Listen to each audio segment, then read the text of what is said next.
পাহাড়ি বাবা যুব শক্তির পরিচালনায় স্বেচ্ছায় রক্তদান শিবিরের আয়োজন। রক্তদান মহৎদান এই কথাকেই সংকল্প করে বৃহস্পতিবার আমোদপুরের ঈশ্বরপুরে প্রাথমিক স্বাস্থ্যকেন্দ্রে একটি স্বেচ্ছায় রক্তদান শিবির আয়োজন করা হয়। স্থানীয় স্বেচ্ছাসেবী সংস্থা পাহাড়ি বাবা যুব শক্তির পরিচালনায় এই রক্তদান শিবিরে এদিন 100 জন রক্তদাতা রক্তদান করেন।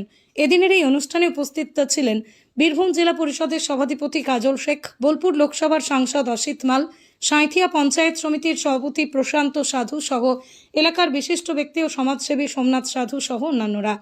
মূলত থ্যালাসেমিয়া রোগীদের জন্য রক্তের ব্যাপক প্রয়োজন পড়ে। এছাড়াও প্রসূতি ও মুমূর্ষু রোগীদের জন্য রক্ত অত্যন্ত জরুরি, কিন্তু সচেতনতার অভাবে মানুষ রক্তদান না করার জন্য বিভিন্ন সময়ে রক্তের অভাবে নানান সমস্যা সহ মৃত্যু পর্যন্ত হয় রোগীর। তাই বিগত 3 বছর ধরে পাহাড়ি বাবা যুব শক্তির পরিচালনায় রক্তদান শিবির আয়োজিত হয়ে আসছে এলাকাতে। তারা এদিন সভাধিপতি ও সাংসদের কাছে আবেদন জানান যে ঈশ্বরপুর প্রাথমিক সুস্বাস্থ্য কেন্দ্রকে আরও উন্নত করে গড়ে তোলার। এই এলাকাটি সিউড়ি বোলপুর 2 স্থান থেকে অনেকটা দূরে থাকার কারণে স্থানীয় মানুষদের কথা মাথায় রেখেই এই আবেদন লিখিতভাবে প্রশাসনের কাছে দেওয়া হয়েছে। সেই বিষয়ে জেলা সভাধিপতি কাজল শেখ জানান, আবেদনের ভিত্তিতে রাজ্য স্বাস্থ্য দপ্তরে আলোচনা সাপেক্ষে এই স্বাস্থ্যকেন্দ্রের পরিকাঠামো উন্নত করার লক্ষ্যে সদর্থক ভূমিকা নেওয়া হবে। দেখুন, আজকে আমোদপুরে পাহাড়ি বাবা যুব সংঘের পরিচালনায় একটা ব্লাড ডোনেশন ক্যাম্পে আয়োজন করা হয়েছে। এখানে আমাদের যেমন বোলপুর হসপিটাল থেকে এবং সিউড়ি হসপিটাল থেকে যারা সরকারি ব্লাড ব্যাংক আছেন তারা এসেছেন, ব্লাড কালেকশন করছেন। পাহাড়ি বাবা আজকে নতুন কিছু নয়, 3 বছর হলো, 3য় বর্ষ পড়েছে। এরা এভাবে মানুষের পাশে থেকে মানুষ হয়ে কাজ করছে। আমাদের এখানকার সম্মানীয় বিধায়ক সাহেব আমাদেরকে আমন্ত্রণ জানিয়েছিলেন, এমপি সাহেবও এসেছেন, যিনি কাছের মানুষ, কাজের মানুষ। আমিও এসেছি। আমাদের পঞ্চায়েত সমিতির সভাপতি শুরু করে তিস্তর গ্রাম পঞ্চায়েত উত্তীর্ণ সমস্ত জনপ্রতিনিধিরা সহজদা হাত বাড়িয়ে দিয়েছে পাহাড়ি বাবা যুব সংঘকে। এভাবেই পাহাড়ি বাবা যুব সংঘ এগিয়ে চলুক এবং ওদের একটা দাবি আছে, এই হসপিটালটাকে দিবারাত্রি যেন পরিষেবা দিতে পারে এরিয়া মানুষকে।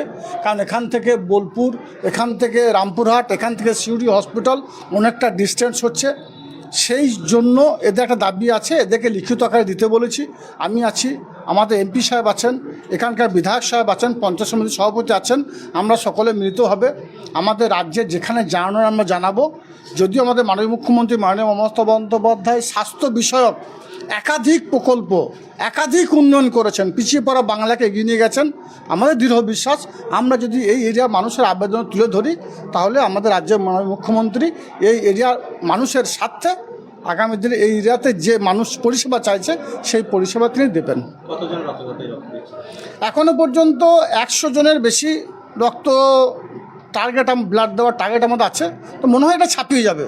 এখানে যে দেখতে পেলাম কয়েক শত মানুষের এখানে রক্ত দেওয়ার জন্য তারা প্রস্তুত আছে। কারণ এখানকার যে পাহাড়ি বাবা যুব সংঘের যারা সদস্য আছে তারা এরিয়া মানুষকে সচেতন যে শিবির বারবার গড়ে তোলে এবং তারা যে টার্গেট করে সেই টার্গেটে ছাপিয়ে যায়।